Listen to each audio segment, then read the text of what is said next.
할렐루야. 오늘 사순절을 시작하는 첫날 수요 예배 오신 우리 모든 분들에게 하나님의 예비하신 크고 놀라운 은혜가 넘칠 수 있게 되기를 바랍니다. 자, 우리가 잠언 9장 말씀을 읽었는데, 자, 오늘 말씀의 핵심은 뭐냐면 우리를 초청하는 두 가지가 있습니다. 그게 뭐냐면 지혜가 우리를 초청하고 있고, 또 동시에 어리석음도 지금 우리를 부르고 있다라고 오늘 잠언 9장이 말하고 있습니다. 자, 그러면 여기서 무엇을 해야 되는가? 지혜로운 사람은 뭐냐면 선택하는 사람들입니다.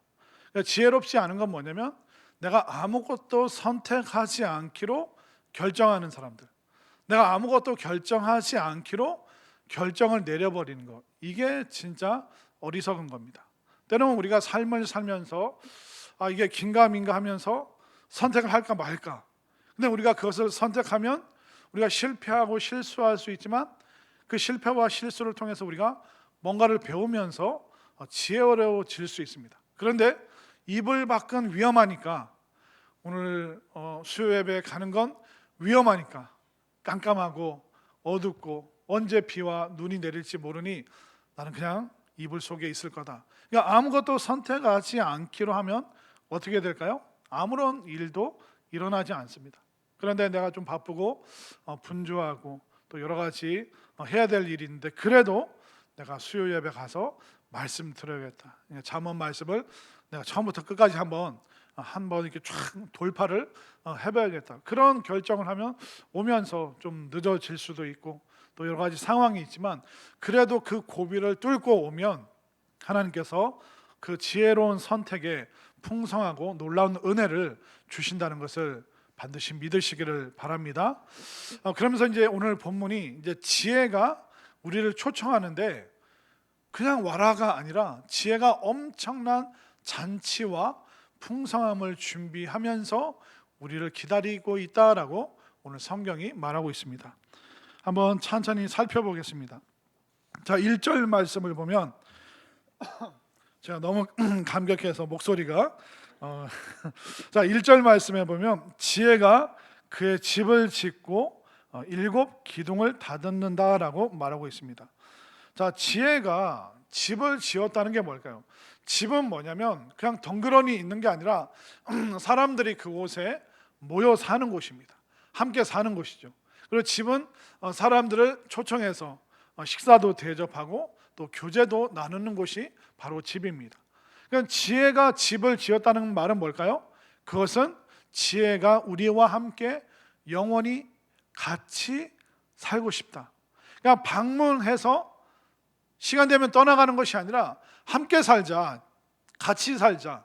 이 지혜는 무슨 지혜입니까? 바로 하나님의 말씀에서 나오는 지혜, 우리를 구원하고 우리를 축복하고 우리를 인도하는 이 지혜는 우리를 떠나고 싶지 않고, 이 구원의 지혜는 영원히 우리와 함께 살고 싶기 때문에 이 하나님의 말씀으로 만들어진 이 지혜는 우리와 영원히 동행하고 또 동거하기를 원하는 이 지혜 초청에 여러분들 응답하시기를 바랍니다.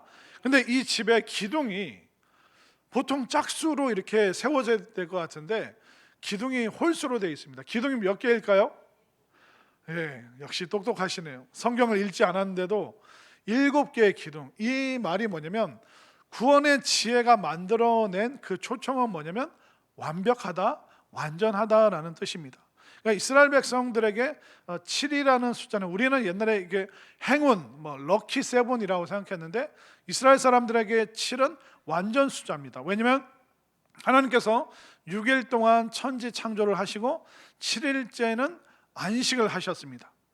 그런데 하나님의 안식이라는 것은 뭐냐면 피곤하고 지쳐서 7일째 쉬시는 것이 아니라 내가 다 이루었다, 내가 완성했다, 그러니까 완전하고 완벽하기 때문에 하나님께서 그 사역을 이제 쉬시고 안식하시는 거. 그러니까 우리처럼 피곤해서 쉬시는 게 아니에요. 그래서 이스라엘 사람들에게, 유대인들에게 7이라는 것은 바로 완벽한 하나님의 완전함, 그 완성이 스며 있는데, 우리를 구원으로 부르는 그 지혜는 바로 우리와 함께 살길 원하는데, 함께 사는 동안 그 완벽함과 그 풍성함을 우리에게 주길 원하는 이 지혜, 특별히 우리를 구원하고 천국으로 인도하는 이 지혜의 초청에 여러분들이 적극적으로 반응하시기를 바랍니다. 자, 그 다음 말씀은 한번 볼까요? 자, 이 지혜가 우리를 집으로 초청하는데, 자, 2절 말씀 함께 읽겠습니다. 시작. 짐승을 잡으며 포도주를 혼합하여 상을 갖추고. 그러니까 상을 차려놨다. 이제 지혜가 우리를 그냥 부르는 것이 아니라 완벽하고 풍성한 집에 잔치로 우리를 부르는데, 지혜 잔치에는 뭐가 있습니까? 짐승을 잡고 포도주를 혼합하여. 자, 이 짐승을 잡다는 게 뭐냐면, 정말 이 수천 년 전의 고대 사회에서 고기를 먹는다는 것은 정말 풍성하고 풍족한 것입니다. 우리나라만 해도 몇십 년 전에 미역국을 막 건지다가 거기 소고기 나오면 어떤 날입니까? 그날은 대박인 거예요. 와, 엄마가 동생 몰래 이 미역 밑에 고기를 깔아놨구나. 이 고기 한 점, 그러니까 그것이 비록 소가 헤엄치고 지나간 그 미역국이라고 해도 그 고기 한 점, 비계라도 하나 들어있으면 벌써 지금 5명의 군침을 막 흘리면서 그 고기 미역국 먹고 싶다. 그러니까 우리만 해도 몇십 년 전에 그 고기 국물을 먹는 것이 굉장히 우리를 건강하게, 풍성하게, 행복하게 만들어 줬습니다. 근데 이 고기를 못 먹으니까 이 한국 사람들이 뭘 고안을 해냈습니까? 안 먹는 뼈 있잖아요. 그 소 뼈를 사다가, 소 발, 소 무릎을 사다가 어떻게 합니까? 그걸 팔팔팔 어머니들이 막 곱니다. 한번 고면 끝나나요? 그 하얀 물 받아놓고 또 어떻게 합니까? 또 막 그 다음날 또 고아요. 그 하얀 물 또 받아놓고 세 번째 날 또 어떻게 합니까? 또 고아요. 또 세 번. 그러면 세 개 그 모은 걸 또 어떻게 해요? 또 들통에 합쳐. 다 해보셨네. 다 드셔보셨고. 그러니까 이 고기를 못 먹으니까 이 소뼈라도 어떻게 좀 고기보다 싼 거, 그 소뼈 그 안에 있는 그 시커먼 그 뭘까 골수라, 그거라도 이렇게 싹싹 긁어내서 남편 먹이고 애들 먹이고, 그리고 남은 거 나 요만큼만 먹고 막. 그러니까 우리 어머니들 배가 여기까지 하겠습니다.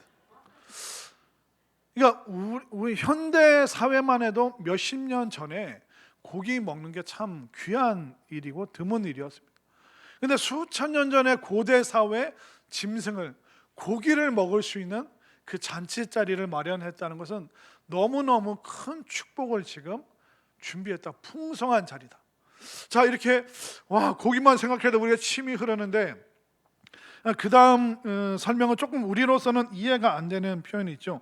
2절에 보면 짐승을 잡으며 포도주를 혼합하여 상을 갖추고. 이 포도주를 혼합했다는 것은 뭐 술을 막 섞었다는 것이 아니라 좋은 포도주가 있는데 여기에 더 좋은 꿀, 그리고 어떤 향신료를 첨가해서 풍미를 확 살리는 그런. 그러니까 그 당시로서는 꿀도 얼마나 귀한 겁니까? 근데 그 아카시아 벌꿀을 이렇게 착 포도주에 섞어서, 그리고 고기도 차려놓고, 그렇기 때문에 이 지혜가 우리를 초청하는데, 지혜의 집으로 우리를 초청하는데, 이곳이 얼마나 풍성한 곳인가. 이 포도주의 꿀과 향신료, 이 첨가제 생각하니까 갑자기 제가 떠오르는 생각이 있는데, 예전에 이제 서울에서 사역할 때 어떤 집사님이 그 호텔 식당에서 일하셨어요. 근데 이 호텔 식당이 어떤 식당이냐면, 거기 호텔이니까 양식, 중식, 한식, 일식 이런 요리사들이 있잖아요. 근데 이 요리사분들이 식사를 못 한대요. 왜냐하면 손님들 식사를 준비해야 되기 때문에 본인 먹을 그 밥을 해주는 식당 아줌마와 서빙해 주시는 분이 따로 있는 거예요. 무슨 얘기인지 이해되시겠죠? 그래서 그 요리사들의 식사를 준비하는 그 식당에서 일을 하셨는데, 어느 날 그 메인 식사를 준비하는 그 아주머니가 이제 수술을 받아야 돼서 2주 동안 호텔 출근을 못 하는 거예요, 식당으로. 그래서 이제 호텔 그 주방장, 그 요리사분들이 그 집사님에게 그럼 아시는 분 중에 좀 솜씨 좋은 분을 좀 모셔다가 그 2주 동안 그 단기 알바로 좀 섭외를 했으면 좋겠다. 그래서 교회 집사님이 그 주방 담당하는 권사님께 부탁을 해서 권사님 이만저만해서 2주 동안 이렇게 점심과 저녁 식사하는 거를 또 평일날 좀 도와달라고. 권사님 뭐 평소에 하던 일이고 또 인원수가 훨씬 줄어들었으니까 마음 편히 이제 딱 첫째 날 그 식사를 뭘 준비했냐면 감자탕. 여러분들 지금 또 6명이 군침을 흘리고 있습니다. 이 감자탕을 이제 조리를 하는데 이 여자 집사님이 그 조리한 걸 옆에서 보다 깜짝 놀란 거예요. 뒤로 자빠질 뻔한 거예요. 이 그 교회 주방 권사님이 감자탕을 준비하면서 마지막에 어떻게 하냐면 미원에다 국자를 푹 담궈가지고 미원을 한 국자. 어떻게? 근데 2국자 팍 넣어서 막 끓이는 거예요. 그 여자 집사님 보면서 난리가 난 거예요. 권사님 이게 뭐냐고. 이 주방장들이 그 조미료 미원 쓴 거 그거 먹으면 난리 난다고. 왜냐면 이 주방장분 요리사분들은 막 단 것도 단맛을 사과나 키위 이런 걸 갈아서 배를 갈아서 단맛을 내는 분들한테 아니 이 조미료를 어떻게 그 요리사분들 내려오겠네. 시간 얼마 없나. 어떡하지? 이거 어떻게 돌이킬 수 없이 그냥 그 조마조마하면서 식은땀 흘리면서 그 요리사분들의 식사를 대접했어요. 근데 그날 아무 말도 안 하고 요리사분들이 지적을 안 하길래 다행이다. 그 넘어가나 보다. 그분들이 바쁜가 보다. 그 2주가 다 끝나서 이 주방 권사님은 본인의 자리로 돌아가고 수술 받은 분이 이제 돌아온 거예요. 근데 2주가 지나서 어떤 요리사 주방장분이 그 여자 집사님 불러서 얘기를 하는 거예요. 이게 덜컥한 거죠. 큰일 났다. 이제 2주 동안 참다가 이제 조미료 때문에 나 이제 혼났다. 나 어떡하냐. 잘리면 어떡하지? 근데 그 요리사분이 뭐라고 하냐면 아주머니 그 2주 전에 오셨던 그분이 첫날 해주셨던 감자탕 그 맛을 잊을 수가 없습니다. 내 인생에서 그렇게 맛있는 감자탕은 처음 먹어봤습니다. 어떻게 좀 그 레시피를 배워와서 아주머니가 다시 한번 좀 해주시면 안 되겠냐고. 제가 그때 깨달았어요. 이 호텔 주방장도 이 조미료의 깊은 맛을 이길 수가 없구나. 그 깊은 맛을 그분은 체험했기 때문에 내 평생 그렇게 맛있는 감자탕 못 먹었다 하더라고요. 오늘 제가 여기 주부 되시는 분들에게 좋은 팁을 다 알려드렸습니다. 내일부터 밥상이 변화될 줄로 믿습니다. 이건 아멘 안 하셔도 됩니다. 그냥 웃고 넘어가시면 되는 거예요. 그렇기 때문에 오늘날도 우리가 소금도 간장도 쓰지만 거기에 그 뭐 하라고 그랬죠? 연두하라고 그랬나? 하여튼 다시다. 하여튼 뭐든 조금만 첨가하면 맛이 김치찌개든 된장찌개 확 변하잖아요. 근데 이 고대 사회에서 이 포도주에 뭔가를 첨가한다, 뭐가 향신료가 더 들어간다는 것은 최상의 깊은 맛을 지금 준비하고 정말 가장 좋은 것으로 지혜가 우리를 초청하고 있기 때문에 이 구원받는 지혜로 하나님의 말씀이 있는 이 지혜의 자리로, 이 집으로 여러분들 빨리 달려오시기를 바랍니다. 자, 이렇게 잔치가 벌어졌습니다. 자, 그리고 잔치를 벌여놓고 어떻게 합니까? 초청을 해야죠. 3절 말씀을 보십시오. 3절 말씀에 자기의 여종을 보내어 성중 높은 곳에서 불러 이르기를. 그러니까 그 성의 가장 높은 곳에 올라가서 이 지혜가 초청하는데 사람을 가리는 게 아니에요. 모든 사람, 이 성읍에 사는 모든 사람들은 이 구원의 자리로, 구원받는 지혜의 집으로 빨리 달려오십시오. 하나님의 말씀이 있는 곳으로 오십시오라고 지금 아무도 가리지 않고 모든 사람들을 지금 다 구원의 지혜로 초대하고 있는 것입니다. 그렇기 때문에 이 초대에 응하느냐 응하지 않느냐, 이 초대를 선택하느냐 선택하지 않느냐, 이 초대에 대해서 결정하느냐 결정하지 않느냐가 결국 운명을 판가름 짓게 만드는 것입니다. 아까 목사님이 화목한 전도 말씀해 주셨는데 결국 우리가 하는 게 뭘까요? 우리가 성중에 나가서 모든 사람들을 초청하는 겁니다.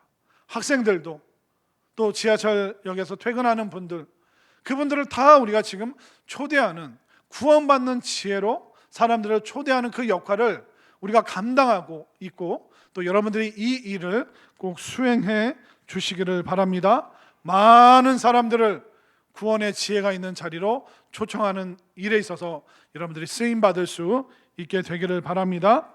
자, 이렇게 구원받는 지혜는 우리를 초청하고 있습니다. 자, 그리고 우리에게 정확한 메시지를 전해주고 있죠.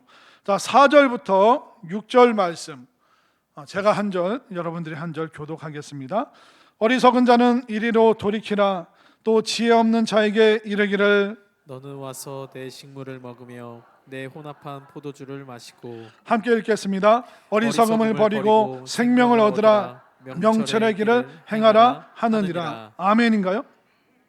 그러니까 이게 바로 지혜의 메시지. 그러니까 지혜가 사람들을 풍성한 자리로 초청하고 그 지혜 잔치 자리에서 이 말을 하는 것입니다. 어리석은 길로 가지 말고 지혜와 명철의 길을 선택해라. 여기서 어리석은 사람들은 어떤 사람이냐면 세상이 전부라고 생각하면서 살아가는 사람들. 이 사람들이 바로 어리석은 사람들인데 우리가 해야 될 게 뭡니까? 성중에 이 세상의 것만 전부다라고 생각하는 사람들을 우리가 구원받는 자리로, 구원의 지혜로 우리가 그 사람들을 초청을 해야 되는 것입니다. 그러면 세상이 전부라고 생각하는 사람들은 어떻게 살아갈까요? 이거 없으면 인생 망하는 거야.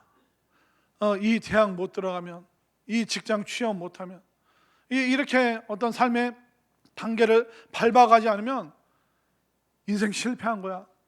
아무것도 아니야. 계속 그런 거기에만, 그러니까 세상 일에만, 세상 과정에만 초점을 맞추고 인생을 세상의 성공과 성취에만 목표를 두고 골몰하는 그 인생을 성경은 어리석은 인생이다라고 말하고 있습니다. 요즘에 그 개그우먼 이수지 씨가 대치동 엄마들 그 흉내 내는 거 아세요? 그게 한동안 그 뉴스에서도 그걸 좀 다루고 있더라고요. 그 이수지 씨가 이제 대치동, 강남 대치동 그 학원가입니다. 그래서 그 엄마로서 그 딸 제이미를 키우는 이야기를 하는 거예요. 우리 제이미가 4살인데 엄마 뭐 얘기했는데 그 아이가 나한테 이렇게 하는 거 보면서 이건 얘를 학원 보내야 된다는 모먼트라고 나는 느꼈어요. 그러니까 굉장히 교양 있게 말하고 이제 영어를 이제 주로 이제 섞어서 이야기를 하면서 이제 옷도 가방도 이제 대치동 엄마들이 주로 들고 다니는 그거 가지고 이렇게 패러디를 하니까 그게 좀 이슈가 됐습니다. 근데 그것을 이제 사람들이 호응하는 게 뭐냐면 그들이 살아가는 그 삶의 그 굴레한 단면을 보는 거죠. 좋은 학교를 가야 된다, 좋은 대학을 가야 된다, 좋은 직장을 가야 된다. 이게 나쁜 건 아니잖아요. 근데 그 삶의 굴레 속에 아이들을 집어넣고 또 그렇게 아이들이 그렇게 살아가라고 계속 대물림을 하는 거예요. 그러니까 공부 열심히 하는 게 나쁜 게 아니잖아요. 좋은 대학 가는 게 나쁜 게 아니잖아요. 또 좋은 직장에 취업하는 게 나쁜 게 아니잖아요. 그런데 이것만이 인생의 전부라고 생각하고 살아가는 그 삶의 가치관이 뭐냐면 그것은 바로 바벨론의 가치관이라고 합니다. 바벨론은 뭐냐면 모든 사람을 노예로 만드는 거예요. 아무도 자유인이 못 되는 거예요. 그러니까 바벨론의 그 가치관 안에서 쳇바퀴 돌듯이 살아가라. 이것이 인생의 전부고 이 성공과 이 성취에 너희들이 몰두해라. 이것이 바로 바벨론의 굴레인데 그 한 단면을 오늘날 대한민국 사회 안에서 보여주고 있는 것입니다. 그렇게 공부하고 취업을 준비하고 그게 나쁜 게 아니에요. 근데 이게 인생의 전부야. 엄마 아빠도 이렇게 살았으니까 너도 이렇게 살아야 돼. 그래서 그 내용들을 보니까 초등학교 1학년 때 그 서울대 입시반 학원을 들어가야 되는 거예요. 그러려면 아이가 시험을 봐야 되는데 초등학교 학원 들어가기 위해서 6살, 7살에 다른 학원을 등록을 해서 공부를 해서 초등학생들을 가르치는 학원에 등록을 해야 되는 거예요. 아무도 이해가 안 되시죠? 유치원만 다니면 되는 거 아니야? 그게 아니라는 거예요. 그렇게 살아서는 이 세상에 뒤처지고 서울대 못 간다는 거예요. 그러니까 6, 7살 때부터 아예 영어 유치원도 보내고 영어 유치원 끝나면 서울대 초등반을 보내기 위해서 또 6, 7살 때부터 또 학원을 또 보내고 그 학원에 이제 탁 들어가면 탄탄대로다. 조금 뭔가 너무 과하다는 생각이 들지 않으십니까? 그러니까 이렇게 공부시키고 이렇게 살아가는 게 나쁜 건 아니에요. 나쁜 게 아닌데 문제는 뭐냐면 그 단계 속에서 한 번만 삐끗해 버리면 그 사람의 세계가 무너져 버리는 거예요. 가정이 완전히 무너져 버리는 거예요. 우리 끝났다. 우리 더 이상 소망이 없다. 추락했다. 떨어졌다. 불합격했다. 이걸로 완전히 인생의 모든 초점과 목표를 거기에 두다 보니까 한 번 삐끗하면 회복할 길이 없다는 겁니다. 근데 우리는 어때요? 계속 인생의 그 굴레 속에서 우리는 실패하고 넘어지고 또 그런데 우리는 기도하면서 또 일어나고 속상하고 실망했지만 예배 드리면서 또 다시 한번 마음을 다잡고 여러분들이 더 지혜로운 삶을 살고 있다는 것을 분명히 믿으시기를 바랍니다. 그러니까 내가 지금 바벨론의 굴레에 들어갔는가? 그러니까 교회 안 다니겠다는 게 아니에요. 그런데 이 바벨론의 성공과 성취를 위해서는 얼마든지 내가 교회를 포기할 수 있고 아예 이 성공을 위해서는 내가 예배든 신앙이든 전도든 얼마든지 내가 포기할 수 있다. 그러니까 삶의 모든 우선순위가 목표와 목적이 바벨론의 성공과 성취에만 올라가 있는 사람들, 한 번이라도 추락하면 큰일 나는 거예요. 인생 끝장나는 거예요. 이것이 바로 세상에서 살아가는 어리석은 사람. 그리스도인들 중에도 이런 사람들이 있다면 얼마나 안타깝고 무서운 이야기를 지금 하고 있는 것입니까? 우리도 세상 속에서 살아가지만 보이지 않는 것을 볼 수 있고 또 하나님을 믿을 수 있고 또 우리가 구원받아야 될 사람이라는 것을 우리가 깨달아 알아가고 있다면 여러분들은 지금 지혜로운 집에 또 지혜로운 삶을 살아가고 있음을 분명하게 깨달으시기를 바랍니다. 여러분들은 어리석은 삶이 아니라 지혜로운 삶을 선택해 가시기를 바랍니다. 그렇다고 우리 청년분들 공부 안 해도 되는구나 그 말이 아니라는 거 아시죠? 절대 오해가 없으시길 바랍니다. 그냥 이게 전부야. 그러면서 세상 흐름 따라가는 것이 굉장히 무섭고 두려운 일이다. 어리석은 길이다라고 오늘 성경이 알려주고 있습니다. 자, 7절 말씀을 한번 볼까요? 이제 어리석은 사람의 지혜롭지 않고 어리석은 선택을 자꾸 하는 사람들은 어떨까요? 자, 7절 말씀 읽겠습니다. 시작. 거만한 자를 징계하는 자는 도리어 능욕을 받고 악인을 책망하는 자는 도리어 흠이 잡히느니라. 자, 여기서 거만한 자는 뭐냐면 이게 사람을 조롱하다, 밑으로 깔보다라는 뜻이 있습니다. 그렇기 때문에 어리석은 사람은 거만하다는 거예요. 그래서 그 사람에게 뭔가 조언을 합니다. 하나님의 말씀을 전달합니다. 우리가 이렇게 살아가자고 이야기합니다. 근데 하나님의 말씀을 거부할 뿐만 아니라 하나님의 말씀을 조롱하고 또 그 말과 그 은혜를 말씀과 은혜를 나누는 사람을 깔보는 그 사람은 거만한 사람이고 어리석은 사람이다. 그러니까 잠언은 뭐라고 말하냐면 그렇게 거만하고 어리석은 사람에게 말 붙이지 마라. 차라리 그 사람에게 얘기해봤자 좋은 말 못 듣는다. 그 말은 뭘까요? 이중적인 의미가 있는 거예요. 그러니까 어리석은 사람을 무시하고 만나지 말라는 것이 아니라 지혜의 말씀이 오면 맞아, 나는 어리석은 사람이지. 하나님의 구원의 지혜가 오면 맞아, 나는 이 지혜의 말씀을 붙잡고 살아가야 돼라고 순종하는 사람이 되라고 반어법으로 또 강한 훈계의 말씀으로 우리에게 주고 있다는 것입니다. 그렇기 때문에 우리가 어떤 거만한 행동, 그러니까 어떤 책망도 조언도 나는 듣고 싶지 않아. 나는 내가 알아서 할 거야. 나는 세상살이 충분히 알고 내가 하는 결정들은 다 옳아. 이런 사람들이 어떤 사람이요? 거만한 사람. 말씀을 들어도 교육자들과 함께 대화하면서 조언을 해도 그것을 거부하는 사람들을 어리석을 뿐만 아니라 거만해서 하나님 말씀을 깔보는 사람들, 말씀을 낮춰보는 사람들, 그 사람들은 굉장히 위험한 사람이다라고 경계하고 있습니다. 그렇기 때문에 여러분들에게 때로는 책망과 조언의 말씀이 들린다면 여러분들 거기에 순종하고 받아들일 때 여러분들이 지혜로운 사람이 되는 줄 믿으시기를 바랍니다. 자, 8절 말씀으로 가볼까요? 자, 8절 말씀 읽겠습니다. 시작. 거만한 자를 책망하지 말라. 그가 너를 미워할까 두려우니라. 지혜 있는 자를 책망하라. 그가 너를 사랑하리라. 그러니까 이중적이죠. 이 말은 뭐냐면 어리석은 사람에게 조언하지 말라는 것이 아니라 조언이 들려오면 빨리 지혜로운 선택을 해서 이 말씀대로 내가 정말 돌이켜야 되는구나. 내가 다시 한번 용기를 내야 되는구나. 이런 상황 속에서 내가 돌파를 해야 되는구나.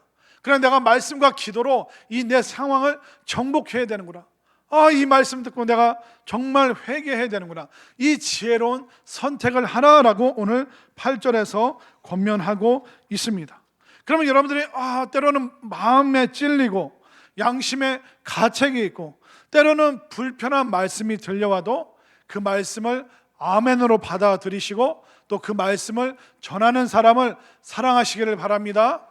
여러분들 저를 많이 사랑해 주시기 바랍니다. 제가 이렇게 아양 떨지 않아도 그냥 여러분들이 지혜로운 마음으로 그냥 어떤 말씀이도 그냥 단말씀도 있고 쓴말씀도 있지만 그 모든 말씀을 하나님께서 나를 지혜로 이끄시는 말씀인 줄 믿으시고 그 말씀에 정말 지혜롭게 반응하는 또 순종하는 여러분들이 될 수 있기를 바랍니다. 자, 9절과 10절 말씀을 가볼까요? 자, 9절을 제가 10절을 여러분들이 읽겠습니다. 지혜 있는 자에게 교훈을 더하라. 그가 더욱 지혜로우실 것이요 의로운 사람을 가르치라. 그의 학식이 더하리라. 여호와를 경외하는 것이 지혜의 근본이요 거룩하신 자를 아는 것이 명철이니라. 계속 이중적으로 말하고 있죠.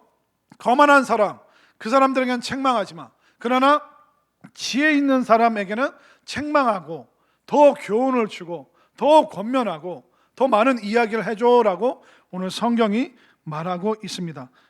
이 말은 뭐냐면 은혜 위에 은혜가 더해지고요 지혜를 구하는 사람에게 지혜가 더 충만해진다. 지혜가 점점 늘어나고 지혜가 풍성해진다라고 말하고 있습니다. 결국 우리가 은혜 받고 싶으면 어떻습니까? 교회로 달려오잖아요. 근데 은혜 받으면 어떻습니까? 또 은혜가 받고 싶잖아요. 그러면 우리가 어웨이크 수련회도 가고 비전 컨퍼런스도 가고 벌써 다 까맣게 잊어버렸죠. 제가 강조를 안 하니까. 그러니까 더 은혜 받고 싶다. 그런 세미나 또 그런 수련회 참여해서 그러니까 은혜 위에 자꾸 은혜가 더해지는 거예요. 근데 동일하게 우리가 지혜를 사모하면 어떻습니까? 지혜의 말씀. 이번에 신약편을 한다고? 유대인의 눈으로 본 신약. 유대인들은 어떤 눈으로 신약의 세계를 바라봤을까? 지난번에는 구약 성서 지리를 했는데 이번엔 신약 성서 지리라니. 세상에 이거 어디 가서도 들을 수 없는데 가보자. 어머 마도와이즈도 하네. 어머 이건 꼭 들어야 돼. 우리 여전도 이번 기회야. 그러니까 지혜를 사모하는 사람에게는 그 지혜의 문이 활짝 열리고 그 지혜의 길이 닦아지면서 더 지혜로운 선택, 그러면서 더 풍성한 삶으로 그가 지금 초청받고 있다. 이 말을 하고 있는 것입니다. 여러분들 하나님의 그 구원받는 지혜, 이 땅에서 풍성하게 만들어주시는 그 지혜를 향해서 여러분들의 마음문이 열리기를 원합니다. 또 그 지혜의 길이 여러분들에게 도달되어 있기를 바랍니다.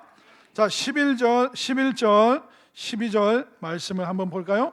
11절 제가 12절 여러분들이 나 지혜로 말미암아 내 날이 많아질 것이요 내 생명의 해가 내게 더하리라. 내가 만일 지혜로우면 그 지혜가 내게 유익할 것이나 내가 만일 거만하면 너 홀로 해를 당하리라.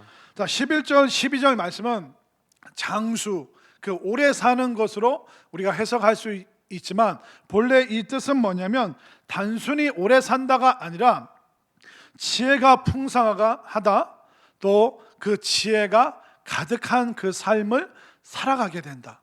그러니까 긴 인생보다 더 풍성한 삶에 대해서 이야기를 하고 있습니다. 그러니까 우리가 하나님의 그 지혜를 사모하고 또 지혜가 계속 들어갈 그 길이 열려 있는 사람은 더 풍성한 지혜, 그러니까 미니멈의 삶이 아니라 맥시멈의 삶을 살 수 있다. 그것을 오늘 11절 12절이 이야기하고 있습니다. 하나님 안에서 맥시멈의 삶이 뭘까요? 지혜와 은혜가 가득하고, 하나님 안에서 맥시멈의 그 성령 충만함을 경험하면 어떻게 되는지 아세요? 이 세상에 더 갖고 싶은 것이 없어. 나는 더 필요한 것이 없어.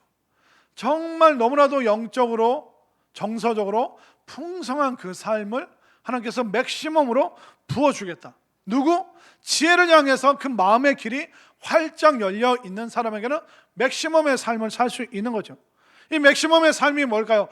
내가 더 헌금 드리고 싶고, 내가 더 헌신하고 싶고, 청년들이 네팔 갔다 왔다는데, 목사님도 필리핀 갔다 왔다는데, 다음에는 어떤 선교지를 갈까? 이번에는 내가 반드시 결정해서 내가 삶의 일정을 조정하고 내가 어떻게 해서든 돈을 모아서 나도 선교의 현장 한번, 내 평생 한 번이라도 가보고 싶다. 이게 뭘까요? 바로 맥시멈의 삶이에요. 그런데 우리가 세상의 성취, 성공 그것만 목표로 하고 그것만 바라보면 어떨까요? 맥시멈이 아니라 자꾸 미니멈의 삶. 요 정도 헌금하면 됐지 뭐. 요 정도 헌신했으면 된 거 아니야? 한 달에 한 번만 전도하면 됐지 뭐. 우리가 기간 담당할 때만 가면 되지 뭐.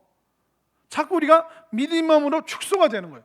그러나 지혜를 향해서 그 마음의 길이 열린 사람은 어떻게 된다고요? 하나님께서 풍성하고 넘치는, 그 지혜가 충만해서 그 맥시멈이, 난 더 이상 세상 필요한 거 없어. 나는 너무 만족해. 너무 감사해. 나는 하나님께서 지금 넘치게 부어주셨어. 이 깨닫는 은혜가 여러분들에게 맥시멈으로 넘칠 수 있게 되기를 바랍니다. 13절, 14절 여기서 아주 무시무시한 어리석은 초청이 벌어지고 있습니다. 13절, 14절 말씀, 13절 제가 읽겠습니다. 미련한 여인이 떠들며 어리석어서 아무것도 알지 못하고 자기 집 문에 앉으며 성읍 높은 곳에 있는 자리에 앉아서. 자, 이 미련한 여인, 어리석은 여인, 그러니까 지혜의 반대편에 있는 이 사람은 지금 지혜가 처음에 했던 행동과 똑같은 행동을 하고 있습니다. 이 지혜도 성중 높은 곳에서 모든 사람들을 초청합니다. 그런데 이 어리석고 미련한 이 여인, 이 지혜 반대편에 있는 사람도 14절에 보면 자기 집 문에 앉으며 성은 높은 곳에 있는 자리에 앉아서, 그러니까 지혜를 지금 흉내내고 있습니다. 지혜를 따라하고 있고 지혜를 모방하고 있습니다. 근데 이 미련한, 이 지혜 반대편에 있는 어리석고 바벨론을 추구하고 있고 세상의 성공과 성취만 목표로 삼아가는 이 지혜 반대편에 있는 어리석은 사람, 이 사람의 행동 양식이 뭘까요? 13절을 보십시오. 미련한 여인이 떠들며, 이 떠들다 이 말은 뭐냐면 천박하다, 가볍다, 이런 뜻이 있습니다. 그러니까 쾌락을 추구하는 것에 굉장히 빠른 사람을 미련한 사람이다라고 말하고 있습니다. 이 세상은 어떻습니까? 여러분들에게 수많은 쾌락, 시각적으로, 청각적으로, 촉각적으로, 미각적으로 계속 우리를 가벼운 삶이 되도록, 들뜨는 삶이 되도록, 또 그 화려한 것에 정신 못 차리도록 우리를 계속 유혹합니다. 근데 이 유혹이 성 높은 곳에 올라가서 지혜가 우리를 부르듯이 똑같이 모방해서 이 세상 바벨론의 가치관도 여러분들을 계속 초청하고 있는 거예요. 멸망의 길로, 어리석은 길로, 천박한 길로, 가벼운 길로. 그렇기 때문에 우리가 어떻게 됩니까? 지혜를 향하지 않으면, 지혜를 향해서 우리의 마음의 길이 열려 있지 않으면 우리는 큰일 나는 그런 인생이 될 수밖에 없음을 경고하고 있습니다. 근데 이 지혜는 막 떠들고 있죠. 이 어리석음은 떠들고 있죠. 본인이 지혜를 갖고 있는 것처럼, 세상 모든 것을 다 알고 있는 것처럼, 인생이 어떻게 흘러가는지 알고 있는 것처럼 지혜를 모방해서 이야기를 한다는 거예요. 근데 이 어리석은 자는 영혼을 모르고 하나님을 모르고 또 그 구원받는 지혜를 모르기 때문에 이 사람은 어리석다, 미련하다, 천박하다라고 오늘 성경이 말하고 있는 것입니다. 이런 길로 여러분들 절대로 발을 들여놓지 않는 지혜로운 삶이 될 수 있기를 바랍니다. 그래서 14절에 자기 집 문에 앉으며, 그러니까 이 어리석은 자도 자기 집이 있다는 거예요. 그러니까 자기 집이 있으니까 지혜를 모방해서 계속 사람을 초청하는 거예요. 더 많이 우리 같이 죽자, 같이 마시고 죽자. 야, 이거 남들도 다 하는 거야, 너도 해도 돼. 같이 망하는 길로 사람들을 계속 이 어리석음도 초청하고 있는 것이죠. 이 초청에 여러분들 거절하시기를 바랍니다. 자, 어떻게 행동하느냐? 자, 15절 말씀을 보십시오. 자기 길을 바로 가는 행인들을 불러 이르되, 그러니까 올바르게 살아가는 사람들을 부릅니다. 멸망으로 부르는 거예요. 멸망으로 초청을 하는 겁니다. 온전하고 거룩한 삶을 살아가고 있는 그 사람의 삶을 파괴하는 그 초청이 이 어리석은 여인을 통해서 나타나고 있는 것이죠. 자기 길 잘 가고 있는 사람들, 그 사람들을 영적으로, 정서적으로, 경제적으로 홀려서 그 모든 것을 빼앗는 그 악한 길, 완전히 그 사람의 인생을 노예로, 술의 노예로, 노름의 노예로, 또 쾌락의 노예로 계속 그 집으로, 쾌락의 집으로 사람들을 부르는 겁니다. 그러면 우리가 지혜를 향해서 마음문이 열려 있다면 우리는 지혜로운 선택을 저거 위험한 거네라고 분별을 하겠죠. 근데 우리의 마음문이 지혜를 향해서, 하나님의 말씀을 향해서 닫혀 있으면 세상을 향해서 활짝 열려 있는 거예요. 그럼 우리는 무방비 상태로 모든 것을 다 꺼내주는, 결국 우리가 어리석은 선택을 할 수밖에 없게 되는 무서운 결과를 초래하는 것입니다. 자, 16절 말씀을 한번 볼까요? 어리석은 자는 이리로 돌이키라. 또 지혜 없는 자에게 이르기를, 어리석은 자는 이리로 돌이키라. 그러니까 어리석은 자들은 계속 그 잘못된 길로, 지혜 없는 길로 계속 가고 있습니다. 그러니까 하나님 잘 믿고 있는 사람도 유혹해서 어리석은 길로, 그러니까 돌이키지 못하도록 계속 거대한 흐름, 거대한 그 조류에서 빠져나가지 못하도록 계속 사람들을 글로 밀어넣는 모방과 위장, 마치 영원한 기쁨을 줄 것처럼, 영원한 만족을 줄 것처럼 이 어리석음이 지혜를 위장해서 이 세상에서 우리를 유혹하고 있습니다. 자, 그래서 17절 말씀을 한번 볼까요? 구체적인 그 바벨론의 가치관을 한번 볼까요? 17절 말씀 읽습니다. 시작. 도둑질한 물이 달고 몰래 먹는 떡이 맛이 있다 하는도다. 그 당시에 어떤 속담 같은 겁니다. 그런 속담 있죠. 뭐같이 벌어? 정승같이 쓴다. 여러분들, 제가 그렇게 그 말 안 했어요? 뭐같이 벌어? 정승같이 쓴다. 이 똑같은 말이에요. 도둑질한 물이 달고 몰래 먹는 떡이 맛있다. 이 당시 이 이스라엘 사람들이 살았던 지방은 물이 귀합니다. 물을 구하기가 어렵죠. 물을 구하기 어려운데 몰래 훔쳐 마시는 물, 너무 달다. 몰래 훔쳐 먹는 떡. 야, 수단과 방법 가리지 마. 너만 잘 되면 돼. 사람들 다 이렇게 살아. 짓밟고 올라가. 눈이 빨개져서 세상의 것을 취해. 그러면 나중에 너 이제 잘 되는 거야. 끊임없이 지혜와 구원을 계속 뒤로 미루고 어떻게 해서든 남을 짓밟고서라도 빼앗아서라도 더 높아지고 또 쾌락을 누리는 그 자리를 이 세상은, 바벨론은 계속 우리에게 그것을 유혹하고 있는 것이죠. 그렇기 때문에 진실을 계속 왜곡하는 것입니다. 훔치지 말고 빼앗지 마라. 이게 진실인데 더 달어, 더 맛있어 라고 하면서 마치 에덴 동산에서 하와를 유혹했던 뱀과 같은 그 유혹들이 이 세상에는 가득하고 넘쳐나고 있습니다. 그러나 그것은 지혜로운 것도 아니고 똑똑한 것도 아니고 지름길을 가는 것도 아니고 어리석은 길이고 멸망의 길입니다. 여러분들 그 길 선택하지 마시고 지혜의 길로 빨리 달려오시기를 바랍니다. 마지막 18절 말씀 우리 함께 읽겠습니다. 시작. 오직 그 어리석은 자는 죽은 자들이 거기 있는 것과 그의 객들이 스올 깊은 곳에 있는 것을 알지 못하느니라. 결국 어리석은 자의 집으로 초청되었더니 결말이 뭡니까? 죽은 자들, 또 그 지옥의 깊은 곳에 있는 사람들과 함께 있다는 것을 모르는 상태의 그 인생의 결말에 대해서 말하고 있는 것입니다. 세상은 계속 속이죠. 이게 풍성한 거야. 이게 요즘 유행이야. 이게 요즘 트렌드야. 이게 복 받은 거야. 이게 진짜 만족 준다 너한테.